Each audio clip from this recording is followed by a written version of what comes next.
નમસ્કાર, star India TV ન્યૂઝમાં આપનું હાર્દિક સ્વાગત છે। આપ જોઈ રહ્યા છો સ્ટાર ઇન્ડિયા ટીવી ન્યૂઝ, સત્યની વાતે સત્યની સાથે। ઝાલોદ નગરમાં આદિવાસી દિવસની ઉજવણી નિમિત્તે શુભેચ્છાઓ પાઠવતા પોસ્ટર બસ સ્ટેશન વિસ્તારમાં લાગ્યા। રક્ષાબંધન અને આદિવાસી દિવસ એક જ દિવસે આદિવાસી સમાજના મૂળભૂત અધિકારોના મૂળભૂત સામાજિક, આર્થિક તેમજ ન્યાયિક રક્ષણ માટે દર વર્ષે 9મી ઓગસ્ટ વિશ્વ આદિવાસી દિવસ ઉજવવામાં આવે છે। આદિવાસી સમાજ માટે હવે વિશ્વ આદિવાસી દિવસ એક ઉત્સવ જેવો બની ગયેલ છે। આદિવાસી સમાજ પોતાની સંસ્કૃતિ અને ઓળખ પ્રદર્શિત કરવા માટે આ દિવસે એક વિશાળ રેલી યોજી સમાજની એકતા પ્રદર્શિત કરે છે।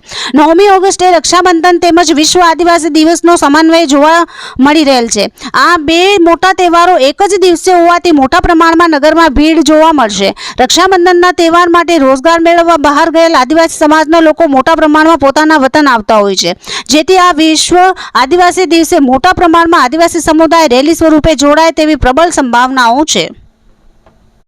આદિવાસી સંગઠનના આગેવાનો દ્વારા વિશ્વ આદિવાસી દિવસને યાદગાર બનાવવા અલગ અલગ મિટિંગો યોજી રહેલ છે અને આ મિટિંગોમાં આગેવાનોને જંગી સમર્થન મળી રહેલ છે। હાલ નગરના બસ સ્ટેશન વિસ્તારમાં આદિવાસી સમાજના આગેવાનો દ્વારા વિશ્વ આદિવાસી દિવસની શુભકામનાઓ આપતા બેનર પોસ્ટર લાગેલ જોવા મળી રહેલ છે, જેથી નગરમાં વિશ્વ આદિવાસી દિવસની રેલીમાં મોટા પ્રમાણમાં લોકો જોડાય તેવું લાગી રહેલ છે।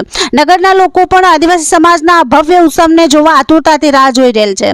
Star India TV news Jhalod reporter Pankajbhai Pandit, જિલ્લા દાહોદ।